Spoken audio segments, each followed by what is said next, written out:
Hello, I'm Ed Needham, editor of the fabulous literary magazine Strong Words, and this is my podcast, The 5 Rules of Writing. In each episode, I speak to a most excellent writer in a particular genre about how they do it. And if you'd like to know more about Strong Words, and specifically how to subscribe, go to www.strong-words.co.uk and you'll be whisked straight to the website.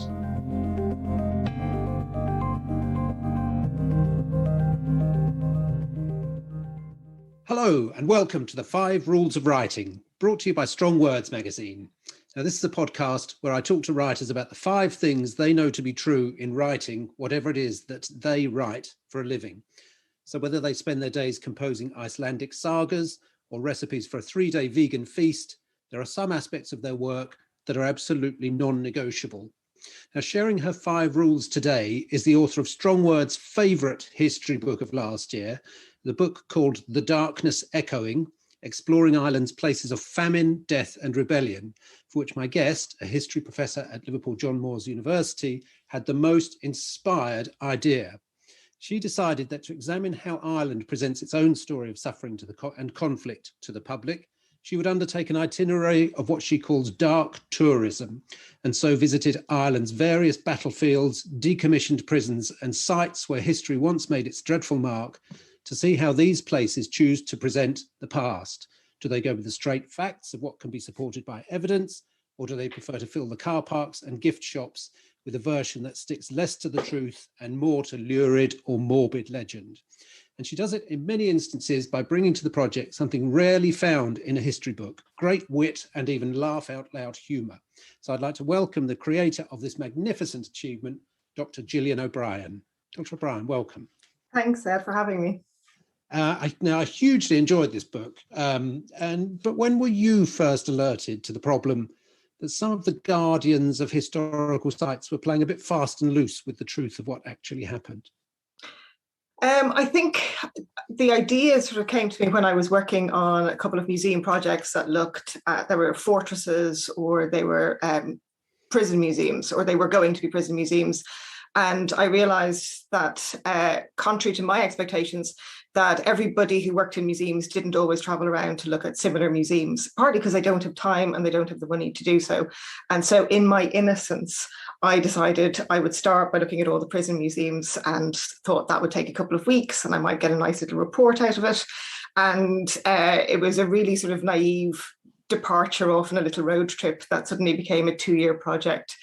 Because as I went along, I was like, oh, this is very interesting. Oh, I wonder where I could go next. And, one thing led to another, and it was genuinely something that became something it had never intended to be, because it was so interesting and because I'd never looked at things in such detail or in such close proximity. I think that's the thing. If you go to a museum once or twice a year, you don't notice the build-up of a narrative. Okay. Is this phenomenon of particular note in Ireland, or have you sort of become aware of it wherever you visit historical sites in the world? I think it is quite widespread. I mean, I think, countries tend to focus on, either the great heroic triumphs of the past, and that in itself is problematic, or they'll focus on how badly put upon they were, usually by other nations. I think what I notice in Ireland is that this very much feeds into the Irish character, where we do like to talk about misery and death in a very casual, in the pub, when we used to be allowed to go to pubs, or on the street. And so I think we're very comfortable with these sad stories because we think of it as sort of heroic martyrdom. And, we do like a good funeral and a good story of death. It's also partly a problem of tourism, right? Not just the sort of telling of history. It makes you think of Knossos in Crete, the great centre of the Minoan civilization all those millennia ago. And when that was first excavated, perhaps it was about 100 years ago, the chap who was excavating it decided to restore it, add a bit of plaster, a coat of paint. It was the sort of archaeological equivalent of that Spanish Jesus fresco that some amateur had to go at restoring. Are some of these sort of wilder embellishments of history sort of well-meaning? I think that's it. And, I know this is very odd to say as a historian, but it's those sort of almost added extras. And I know that they do damage, and I know there is obviously huge problems with them, but they're the things that stick in people's minds, in sort of the non-historian person who's interested in the past.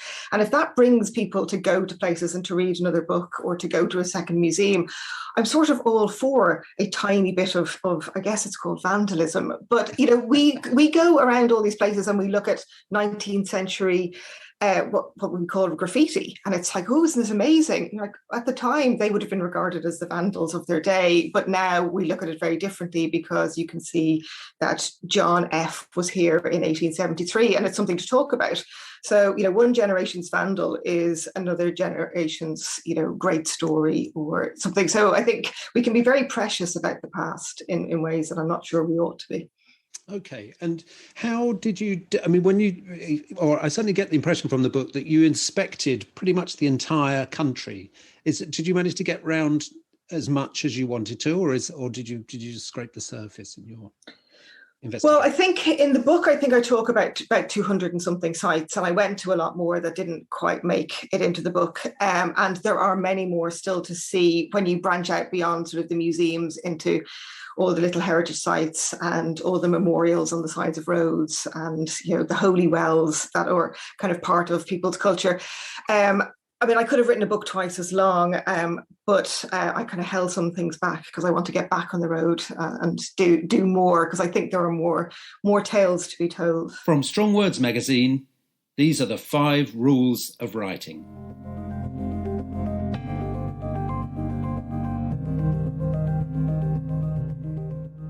Excellent. So let's have a look at your 5 rules. Now, your first rule, you say, take the topic, but not yourself seriously. How does that work? Well, that one was what I really grappled with for this book particularly, because obviously I'm dealing with a lot of tragedy and very sad stories. You're dealing with death, you're dealing with executions, you're dealing with famine and emigration. And these aren't topics that you can take particularly lightly, and you can't make a joke of them.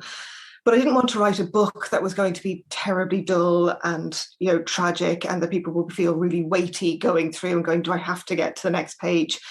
And so the way of trying to add some levity into it, I had to do something that I thought I would never do, which was sort of insert myself into the story, which as a historian is something you're trained almost not to do. Mm-hmm. But it was the only way I could, I think, make light of my experience rather than the stories I was talking about. And I think it was really important to see the absurd in things. And you can do that while kind of walking through tragic tales, so that I could mock myself, but also, you go to places that are about bad things that have happened. I remember going to one which was about a siege of Siege of Derry, and in it, where they're talking about people starving, they clearly bought a job lot of mannequins. So some of the women have blusher on them and lipstick and eyelash extensions, because they were obviously intended for the front window of a shop. And they've put a wig on, and then they've lamped a plastic rat on her head. And it's a tragic story, but it's equally absurd when you're there looking, at this well-made up 20th century face looking at you.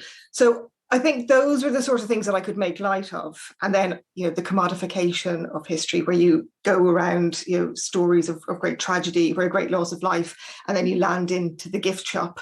And there's something really absurd there. So you've got commemorative chocolate of the executions of 16 men of 1916, or you've got the Titanic in a snow globe, where it's constantly underwater, and you can shake your snow globe, and you get these little silver shards across it. So there had to be things that I found absurd and funny that I could put in to make it a lighter story. Okay, I mean, presumably this is permanently one of the sort of big problems in writing history. By its very nature, it's a serious business. People died, suffered, things happened that affected events for decades or centuries to come, and yet the solemnity that such events demand, especially as you point out, some of these issues still stir some very intense emotions today. This reverence and solemnity doesn't always make for the most gripping reading.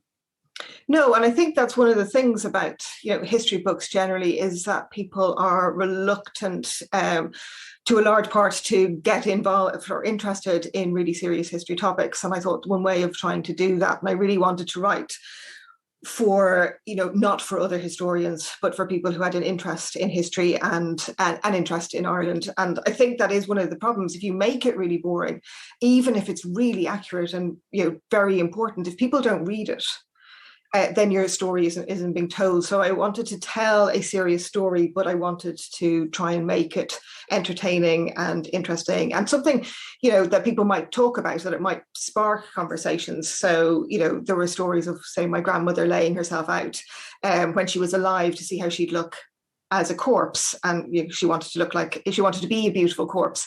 And by telling that story, I've had loads of emails from people going, "Oh my God, there was a similar story in my family, and there was all this discussion about death, and I showed this to my mother, and they had these conversations, and it's great." That I really enjoy, is that if this sparks other people's interest in the past or in why Ireland or the Irish seem obsessed by death, well, that's really all I was trying to do.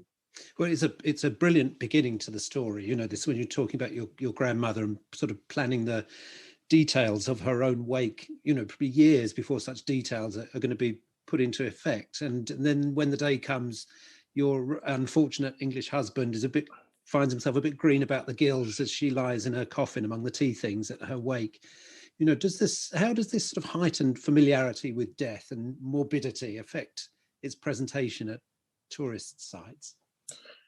I think there's a comfort or an ease with, in some ways, with representing death in Irish museums. And now it does depend on the museum, and it depends on the management.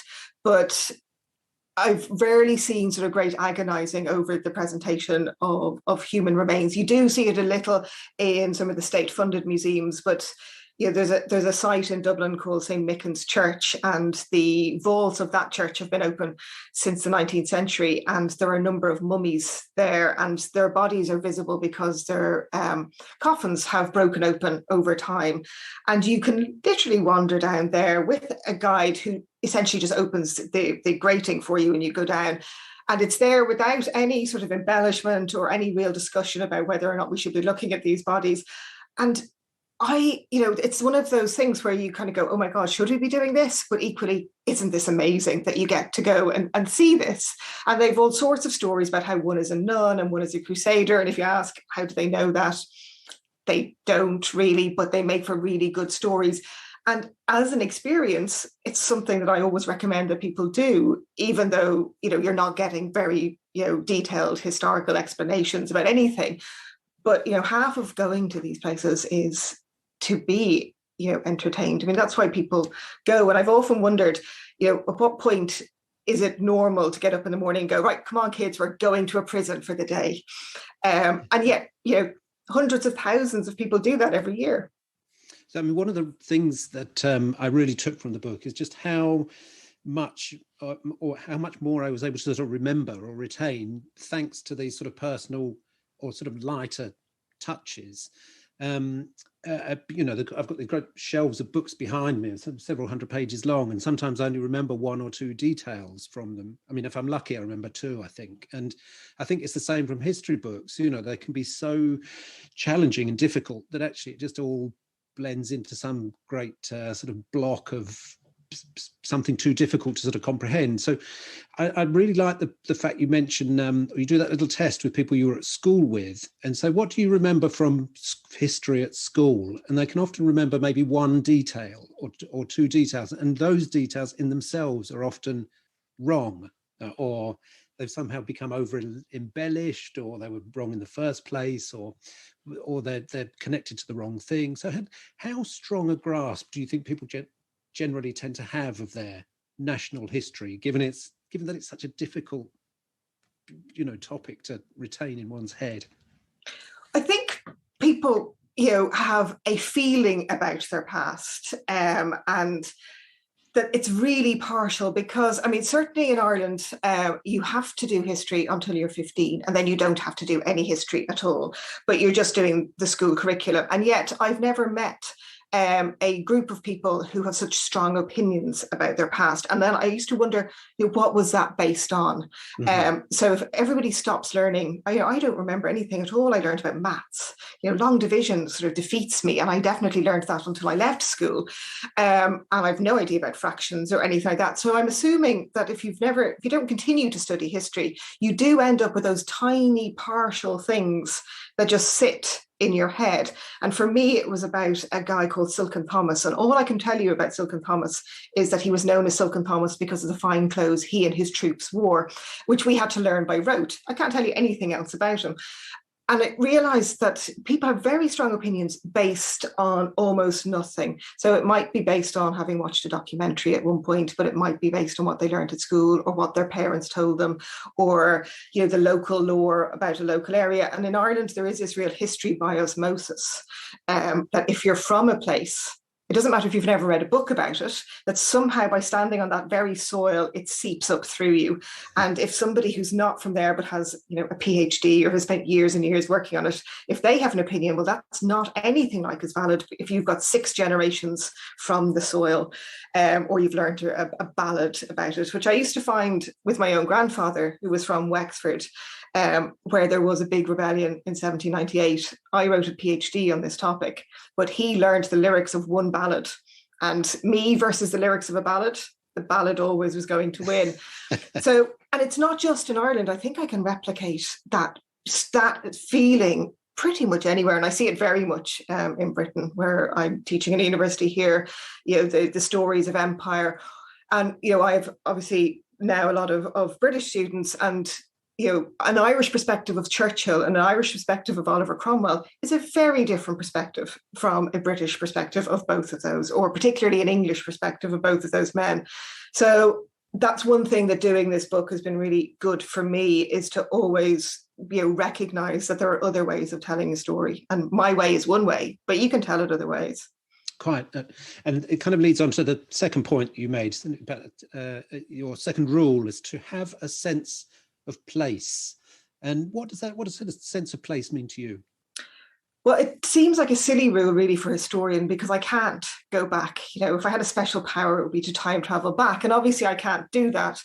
But for me, a sense of place, it's really important for me to go to where I'm writing and what I'm writing about. And obviously in this book, because it's partly about my journey around Ireland, that was very easy to do and obvious that I had to do. And I couldn't look at museums via their websites. I had to really be there, and I had to engage with people, and I had to talk to people in the local area and all of that. So that was quite easy for me to do for this book, but it's always been really important to me because so my previous book, which is called Blood Runs Green, which is about a murder in Chicago in the 1880s. And for that, I went and lived in Chicago. And obviously, Chicago of the 21st century is a really different city to Chicago of the 1880s. There's no comparison. Almost every building is gone that would have been there in the late 19th century. But what was really important for me was that I could walk the distance between where the murdered man lived to where he was murdered, to how they got him to the lake, to where the sewer where his body was found, and all of those things. Just that ability to place yourself is really important to me. And I know for a lot of historians, they're happy to sit in an archive, but I need to go to where I'm writing about, which is sort of odd because I can't go backwards. But for the last book, for the Darkness Echoing, I wrote a lot of the book in places that were important to the book along the west coast of Ireland, and to get up and walk that landscape. And a lot of that landscape is very unchanged. And you can see the sort of landscape of loss where places have been sort of denuded of people, or there have been walls that were built in the famine years that are still there. And you get a real sense of a place that you're writing about and the landscape. And I don't think you couldn't have done this book with desk research. So I think you need to know whereof you write for these type of books. Okay. I mean, often when I was dragged around castles as a child, I would always try and but see if I could summon up what life was like in these places, especially in the sort of grimmer parts of the castle. And I never really could. I've never found that walls or flagstones or towers or whatever can. It feels like there's a barrier to my imagination. I know that awful things happen there, but the walls themselves don't give anything. How do you overcome this? I also find that with castles particularly. Maybe it's just because I was never born to one. No matter what period I would have been born in, I'd have been the hired help rather than living in the castle. And so I actually find a greater affinity with seeing the ruins of a mud cabin than I do with the castle. And I think it's that constant thing, and a real awareness, I think, over the last number of years, is that museums, for the most part, tell the stories of the rich because the poor leave very little behind. And if you want to try and imagine life as being, relatively poor, which is what most of us would have been had we been living back then, is you have to go and look much more closely at landscape to see what's there. And I find it much easier to walk a road in the west of Ireland and get a sense of what it might have been like to try and eke out a living, where you can see the reed beds and you can see the marshy land and go, farming of that would have been difficult. And it's partly because that's where my family came from. And, up until relatively recently, they had a small farm there and it was marshy and it was impossible to eke out a living there. And I think my grandmother, who was a very influential figure in my life, almost retrospectively more than when she was alive, but she had no sentimentality about that. She was like, I would go, oh, but I'd love to live back in the west of Ireland by the Atlantic. And she'd say, but you can't grow anything. How will you make a living? Why would this land gave us nothing but hardship. And I think that having that constant awareness of not over sentimentalizing the past is really helpful. But like you, I do have greater difficulty imagining myself in a grand house or a castle. Were there places that you found especially evocative?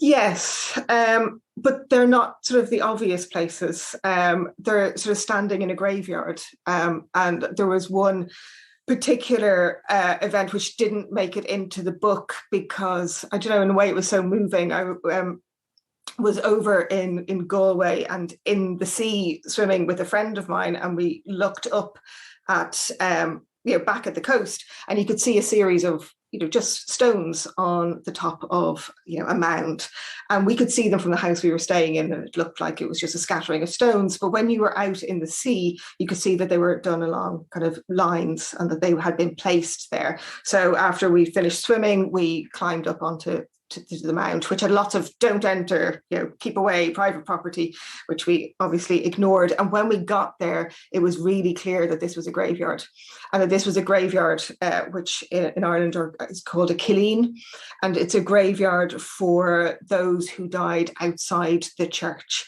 So they were babies who were born and had not been baptized, or women who'd had children out of wedlock, or they're all really tragic stories where the church would not allow these people be buried in a churchyard. And they're awfully sad stories. And I think we hadn't expected to see that day. And we went up and sort of sat there, and there was something really moving about those hidden histories. And it was the same in a part of Mayo where I looked out and you could see where a huge storm had destroyed a whole island community. And you can see the ruins from standing on the mainland looking out. And there's something, I think, really moving when you can see that. So it's small things that I found incredibly moving, not the big 9,000 people are buried in this one famine pit. I find those sort of figures are impossible to imagine. And I don't think I'm alone in that. So I tried to pick out the smaller stories that people might, have sort of some sort of fellow feeling with an individual rather than a big, huge number. Okay. Now, your third rule, you say follow the brown sign. Please explain. Yeah, I mean this, I think both literally and figuratively. because obviously when you're writing anything, you have some sort of a plan, because you can't do everything. So I did have a plan, which got ripped up and thrown away many times. And so literally I would follow brown signs on the road, and I would take a left if it said castle on a brown sign and go down and see what it was. And or, you know, usually it was castles or churches or cemeteries. They're keen on the letter C, it seems, with a brown sign. But you know, sometimes it would just be a dead end. And often I'd get nothing out of it. But there's quite a lot of those just going slightly off piste that did make it to the book. And even if it didn't, if the site didn't, it sparked something that, you know, then prompted something else. But also, by what I mean by following the brown signs is to take advice outside of your area of expertise. I think, you know, academics tended to operate in silos. It's where historians talk to historians and art historians talk to art historians and literature people talk to literature people. Whereas one of the really great joys of doing this book was I got to talk to all sorts of other experts, so conservation people and poets and writers and people sitting on bar stools. And that from all of those, I learned different ways of looking at things. So from, you know, people who work in the museums really taught me how to look at material culture in a way I wouldn't ordinarily look at, or friends who work in conservation would point out things in buildings and show me a whole new way of looking at a building and how it was created and how it had been changed over time in a way that I would never have thought of looking at it. And having those perspectives, I think it has had a really long-term impact. So I now look at things in a hugely different way. And one of the greatest things I think someone pointed out to me was, if you're ever walking down any high street, is look above the ground floor, because that's where you see the interesting things, because you get all the generic, you know, all the McDonald's and the generic shop fronts, but it's the bit above where you get the real story and, you know, the really interesting mix of architectural styles over, you know, several hundred years. And so that's what I do, is I look above the ground floor now all the time.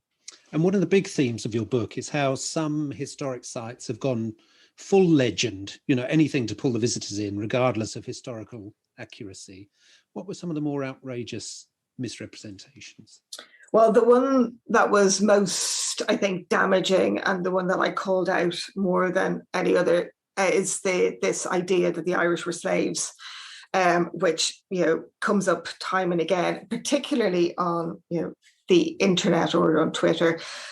And that appears in a number of museums about how the Irish have been slaves, which isn't true. The Irish were indentured servants, which is quite a different thing, because you get your passage paid, you work for 7 years. It's not fun, I'm not suggesting that it's in any way good, but you're not a servant, and after you've worked your time, or you're not a slave, after you've worked your time, you're free to go. But also those people who were indentured servants, if they had children in their period of indenture, those children were never indentured. So unlike slaves, where it was sort of passed on down from generation to generation, and the enslaved people were incredibly brutally treated. But that, I think, has been taken up by the far right to sort of say, you know, we all suffered, and to try and reduce the impact of the really horrific stories of real enslaved people. And so that I did call out a lot. And the same, you do get the same thing, not so much in Irish museums. In fact, you get it very little, but the idea that the Irish famine was a genocide is something that, you know, crops up time and time again.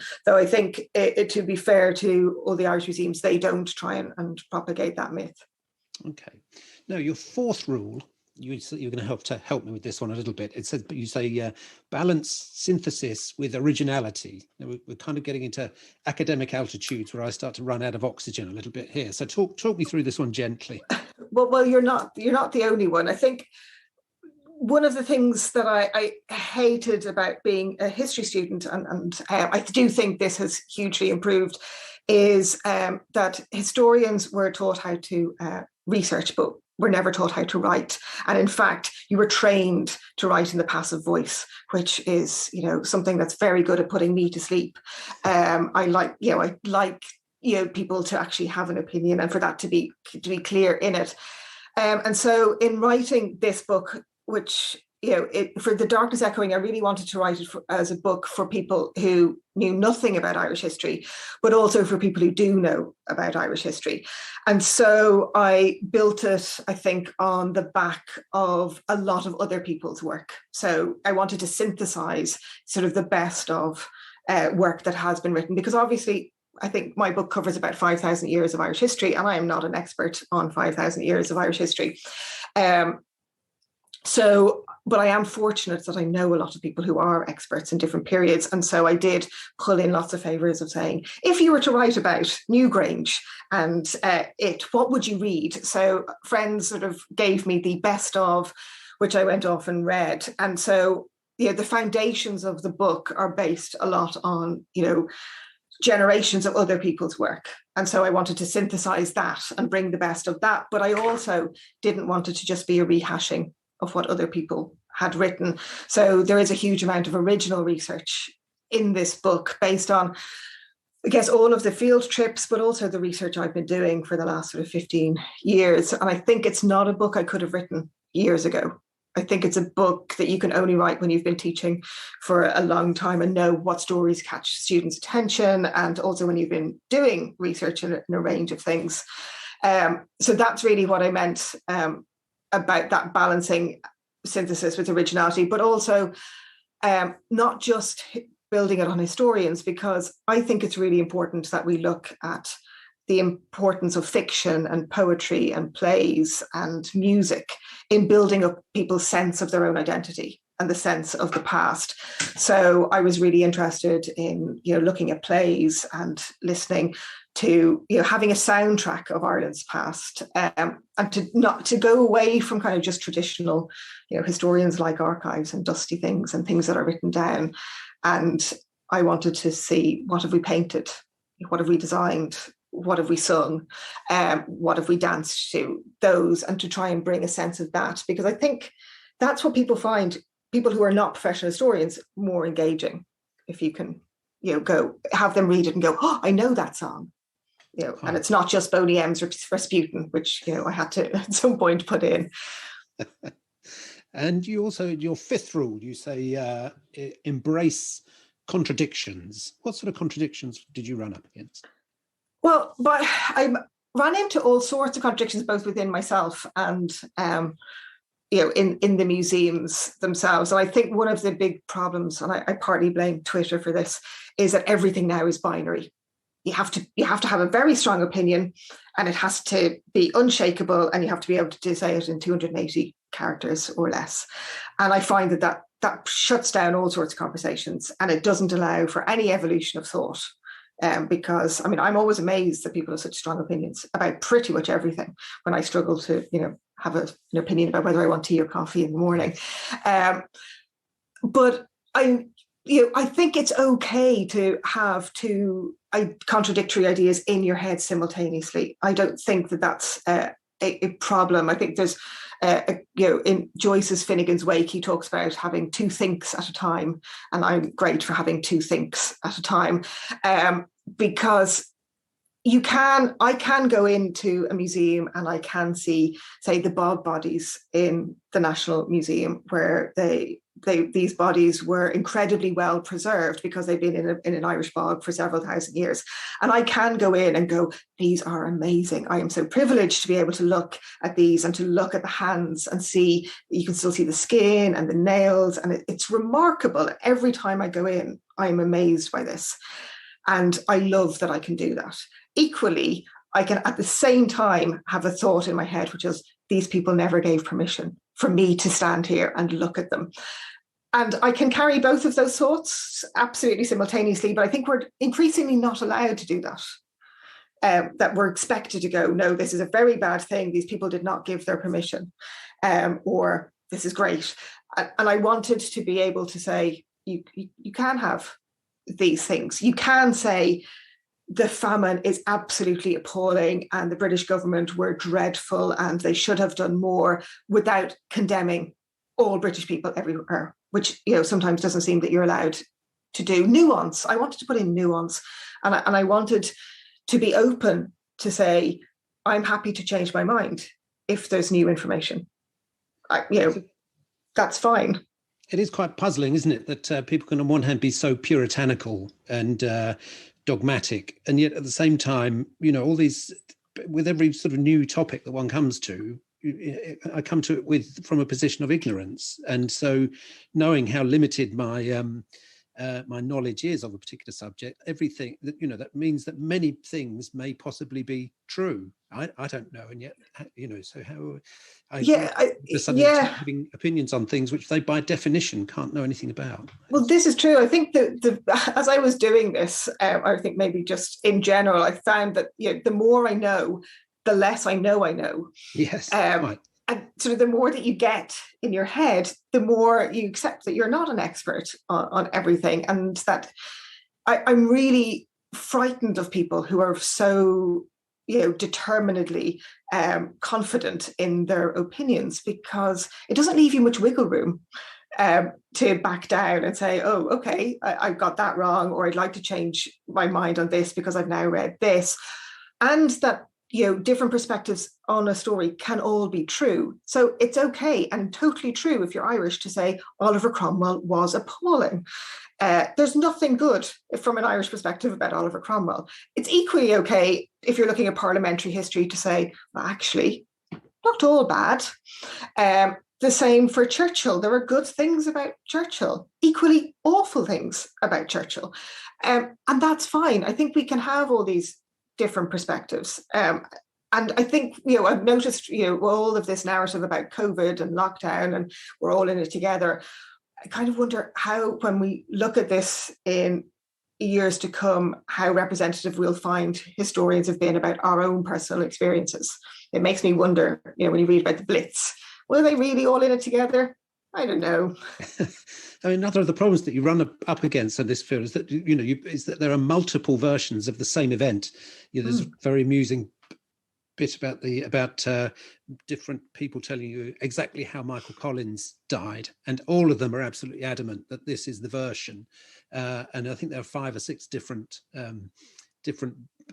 contrasting versions of what happened. How do you unravel that kind of thing, or is there no point in even trying, really? Well, I think there is an accepted, or at least for the moment accepted, version that he was killed by those who were attacking him and he wasn't killed by those who were on his side. That's the current accepted version.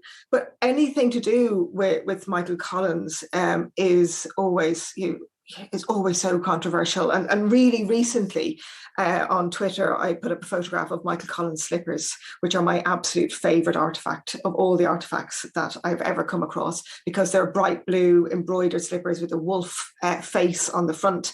And they've kept their colour because they've never been put on public display. And this created this huge Twitter storm, and with hundreds of thousands of retweets, and they went on the Irish national television for the first time. And the curator, Brenda Malone, and I were inundated with press requests to talk about these slippers. And we had genuinely, it was the first time that something about Michael Collins did not create huge uproar and scandal and people shouting at each other, and everyone was just going, these are amazing. And it was a real lesson in how you can get an artifact to spark a really interesting conversation that isn't controversial. And what was great about it is, I think we look back, Collins is important in the Irish kind of, independent story. So the period 1916 to 1922. And that's a period I think we think of in sepia or in black and white, because that's how we see it in newsreels. And suddenly we've got this really vibrant blue slippers that show a different side to a man that's more usually seen in military wear. And it was great to get that sort of normal story. And I thought, this is a brilliant jumping off point to let's talk about the ordinary, and we can talk about the extraordinary within the ordinary. And wouldn't that be fun if we could do that, like take the small things? And did writing this book make you think differently about Ireland? Yes, I think it did. I think it made me really aware of parts of the country I hadn't been to for years. Made me aware of, I think, the tininess of the country and how many different versions of things appear in that. Also made me really realize that stories that we tell are very much stories that are not particularly inclusive. So we don't tell stories of immigration. We're very big on emigration and the Irish who go away, particularly those who go away and do well. So we're very big on telling you stories about JFK and Barack Obama, and I'm sure there's a museum exhibit about to come out on Joe Biden. But what we're not good about is talking about those who come and settle. So, Ireland has in recent years become a country where people arrive into, and they don't see that they're part of a wave that's been continued, has been there since pre-Vikings. So we tell a story that is quite exclusive rather than inclusive. And we also don't tell, I think the Irish story, it's always been really easy to tell because it's always England is bad. And everything bad that ever happened is England. Now, not Scotland. We're quite happy with Scots. And poor Wales hardly gets a mention ever. I always feel very sorry. Please, someone talk about Wales. But it's the English. We just blame everything. And to do that means you cast yourself always as the good guy. And particularly in the 20th century, the Irish state was not the good guy. If you're a woman, and particularly if you were an unmarried mother, if there are all sorts of things, if you were gay, this was not a welcoming state. But we've sort of glossed over that, because we can't blame England for it. And I think casting yourself as a hero is hugely problematic. Again, back to the nuance. And I think we need to do a lot more. And there are loads of great stories. It's not that I want to be terribly po-faced about it all. I just want to tell good stories, but broader stories. And I think ones that are more engaging to young people and to those who don't have 27 generations, in a family farm somewhere in the west of Ireland. That isn't everyone's story. It might be my story, but it isn't everyone's. And did it make you think differently about writing history? Yes. I think it's been a journey I've been on. I think the Blood Runs Green was a book I wrote to have people read, but it was also, there were a lot of footnotes, and it was definitely a book based very much on academic research, whereas this, putting myself in it was a real change. And that was the biggest struggle for me, because I tend not to like to talk about myself very much. And, putting the kids that I brought with me on the trips, putting them in it, and making it a much more personal story. And I think that that's something that I would be happy to do again if I thought that it helped to open up conversations. Brilliant. Dr. Gillian O'Brien, thank you so much. So just to remind people, it's The Darkness Echoing. It's published by Doubleday, Ireland. It's cost $14.99, and I found it tremendously educational and a really enjoyable read. And for someone who can often find history a little bit daunting, it was a real pleasure to come across such a fabulous book. So I urge everybody to buy it immediately. Dr. Gillian O'Brien, thank you so much. Thank you, Ed. It's been a pleasure. Likewise. From Strong Words magazine, these are the 5 rules of writing.